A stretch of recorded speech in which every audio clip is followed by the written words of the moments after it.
गहरे जंगल के किनारे बसा था एक छोटा सा गांव, रुद्रपुर। यह गांव दिन में तो सामान्य लगता था, लेकिन रात होते ही यहां अजीब घटनाएं होने लगती थीं। लोग कहते थे कि गांव के पास स्थित पुरानी हवेली में कोई भूत रहता है, लेकिन किसी ने इसे अपनी आंखों से नहीं देखा था। एक दिन गांव के 3 लड़के, अजय, विकास और रोहित, इस रहस्य को सुलझाने का फैसला करते हैं। वे रात के अंधेरे में उस हवेली की ओर बढ़ते हैं। हवेली टूटी फूटी थी, उसकी दीवारों पर काई जमी थी और हवा के झोंकों से दरवाजे खुद ब खुद चरमराने लगते थे। जैसे ही वे अंदर घुसे, अचानक दरवाजा जोर से बंद हो गया। विकास ने टॉर्च जलाने की कोशिश की, लेकिन बैटरी खत्म हो चुकी थी। तभी उन्हें एक धीमी पर रहस्यमयी हंसी सुनाई दी। अजय ने चारों तरफ देखा तो उसे एक काली छाया दिखाई दी जो दीवारों पर सरक रही थी। कौन है वहां? उसने कांपती आवाज में पूछा। छाया धीरे धीरे उनके पास आने लगी।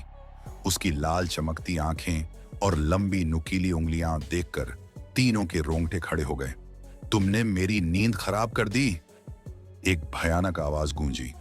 छाया ने उन्हें बताया कि वह मधु नाम की लड़की की आत्मा है, जिसे सालों पहले इसी हवेली में जिंदा जला दिया गया था।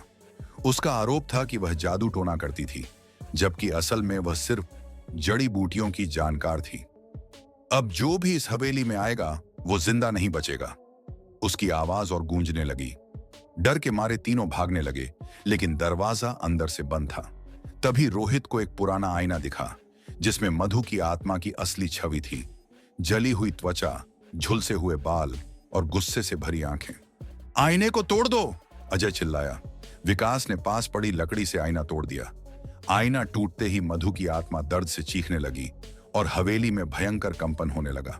किसी तरह दरवाजा खुल गया और तीनों बाहर भाग निकले।